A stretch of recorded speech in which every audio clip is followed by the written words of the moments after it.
मुझे बर की नहीं खुशियों की तलाश थी। देखो तो लगता है कि 1 सप्ताह पहले इसकी सगाई टूटी है। कैसे खुशी से झूमते हुए जा रही है। कविता ललिता से बोली, अब कर भी क्या सकती है, जो हुआ उसे स्वीकार तो करना ही पड़ेगा।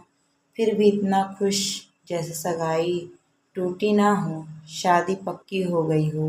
ललिता कविता से बोली, छोड़ो भाई, हमें क्या, जिसकी समस्या वो जाने, कहकर दोनों अपने अपने घरों में चली गईं। ललिता और कविता बात कर रही हैं शिवानी के बारे में। शिवानी जिसका रंग थोड़ा सांवला है और फिलहाल उसकी यही पहचान बन गई है, क्योंकि इस सांवले रंग की वजह से उसकी अभी तक शादी नहीं हो पाई है। शिवानी 32 साल की होने चली है। उसके माता पिता से ज़्यादा पड़ोसियों के नींद उड़ गए हैं शिवानी की चिंता में, नहीं उसके माता पिता को ताने देने में। ललिता और कविता भी उसी लिस्ट में शामिल हैं, यानी कि पड़ोसियों के लिस्ट में, जिसे आज शिवानी को खुश देखकर पेट में दर्द हो रहा है कि 1 सप्ताह पहले जिसकी सगाई टूटी हो वो खुश कैसे रह सकती है। उसे तो अपनी बदकिस्मती पर घर में बैठकर रोना चाहिए, जबकि सगाई टूटी नहीं थी, शिवानी खुद उसे तोड़ी थी। हुआ यूं कि ढेरों रिश्तेदार देखने के बाद और लड़के वालों से शिवानी को नकारने के बाद एक रिश्ता आया था सोमेश का। सोमेश के माता पिता शिवानी को देखकर पसंद किए थे। सोमेश भी साथ में था और सबको लड़की पसंद आई। सोमेश भी देखने में कोई खास नहीं था और एक छोटा सा दुकान चलाता था। खैर, सब कुछ देख सुनकर सगाई की तारीख पक्की हुई। शिवानी की माँ सरला जी और पिता मोहन जी बहुत खुश हुए। हमारे देश में बेटी की शादी तय होने से ज़्यादा शायद ही कोई खुश होती हो, जैसे माता पिता के सर का बोझ कोई और उठाने के लिए तैयार हो गया हो। चाहे कितना ही बेटी को प्यार करें, लेकिन शादी नहीं तय हो रही हो तो सिर दर्द बढ़ ही जाता है। ऐसा माना जाता है तय तारीख पर जब सोमेश और उसके माता पिता सगाई के लिए आए तो सोमेश की माँ तारा जी बोली, सरला जी, उस दिन क्या बेटी को फेशियल करवा के दिखाए थे, उस दिन तो थोड़ी ठीक भी लग रही थी, लेकिन आज तो रंग बहुत ही ज़्यादा श्यामला लग रहा है। वाह, अब आप बिना लॉगिन किए ब्लॉग्स को देख सकते हैं।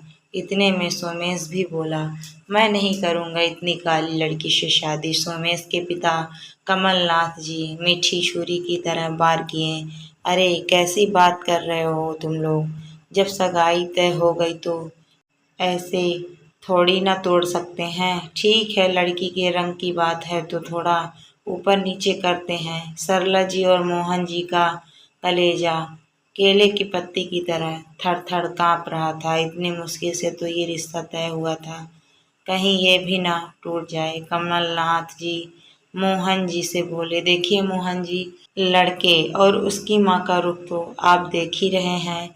ऐसा रास्ता निकालते हैं कि आपकी इज्जत भी रह जाए और ये लोग भी मान जाएं।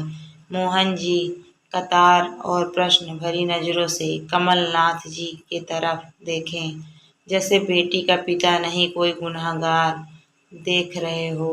कमलनाथ जी बोले, वैसे लेन देन को तय हो ही गया है, अब इन लोगों की खुशी के लिए एक बड़ी सी गाड़ी भी उसमें जोड़ दीजिए तो बेटे का मन खुश हो जाएगा। मोहन जी सुन ही अवाक रह गए, क्योंकि उनकी डिमांड पहले से ही बहुत ज़्यादा थी। एक मामूली सा नौकरी वाला आदमी, वो भी रिटायर, कहाँ से लाएगा इतना पैसा। फिर भी किसी तरह से कुछ अपना और कुछ रिश्तेदारों से मांग कर पहले का डिमांड पूरी किया था। उस पर गाड़ी। मोहन जी हाथ जोड़ते हुए कमलनाथ जी से बोले, समधी जी ऐसा अन्याय मत कीजिए, ये मुझसे संभव ही नहीं हो पाएगा।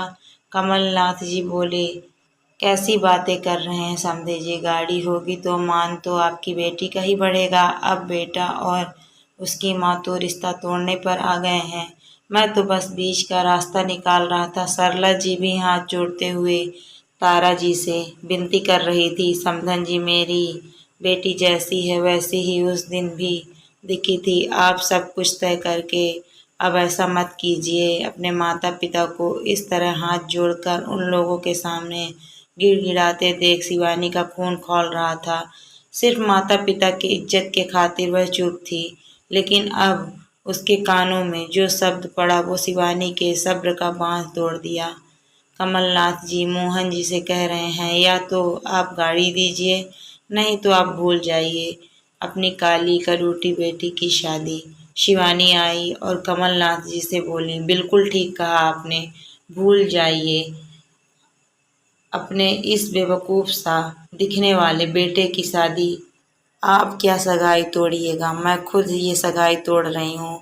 मम्मी पापा, क्या मैं आप लोगों पर इतना बोझ बन गई हूँ कि आप लोग हाथ जोड़कर अपना बोझ इनके माथे थोपना चाहते हैं? कैसी बात कर रही हो बेटी, हम लोग तो तुमसे बहुत प्यार करते हैं। मोहन जी बोले, तो फिर इन लोगों के सामने आप लोग हाथ जोड़कर अपने प्यार का अपमान क्यों कर रहे हैं? जो लोग लड़की के संस्कार का रंग न देखकर लड़की का चेहरे का रंग के आड़ में अपने लालच का रंग दिखा दिया, आप उन लोगों से रिश्ता जोड़ना चाहते हैं। सरला जी बोली, बेटी चुप कर, ऐसी बातें नहीं करते। क्यों न करूं, मैं बेटी में जन्म ली हूँ इसीलिए, या मेरा रंग सांवला है इसलिए, या आप लोग एक बेटी के माँ बाप हैं इसलिए? कारण तो बताइए। आप लोगों का अपमान सहकर चुप रहने का। कमलनाथ जी और तारा जी बोले, हमें नहीं करना ऐसी लड़की से शादी।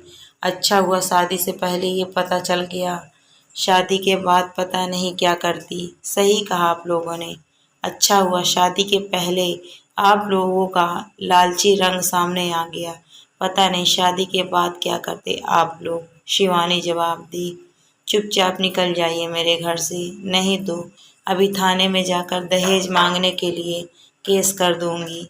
कमलनाथ जी, तारा जी और सोमेश और बेइज्जती ना हो सोचकर निकलते ही बने। सगाई टूटने की वजह से सरला जी और मोहन जी बहुत उदास बैठे थे। शिवानी के मोबाइल में नोटिफिकेशन आया। शिवानी देखकर खुशी से उछल गई। आईएएस का एग्जाम दी थी, वो उसका क्लियर हो गया था। खुशी से बोली, मम्मी पापा, आप लोग मेरे लिए वर की तलाश कर रहे थे और वो नहीं मिलने पर आप लोग उदास थे। मुझे तो कामयाबी तलाश कर रही थी, मुझे वर नहीं खुशियों की तलाश थी, वो मेरी पूरी हो गई। सरला जी और मोहन जी को भी बहुत गर्व हुआ अपनी बेटी की उपलब्धि पर। आज शिवानी उसी काम से खुशी खुशी ऑफिस जा रही थी, जिसे देखकर पड़ोस ने बात बना रही थी। दोस्तों, आपको कहानी कैसी लगी कमेंट करके ज़रूर बताइएगा। अगर आपको वीडियो अच्छी लगी है तो वीडियो को लाइक करें, शेयर करें, कमेंट करें। Thank you for watching my video.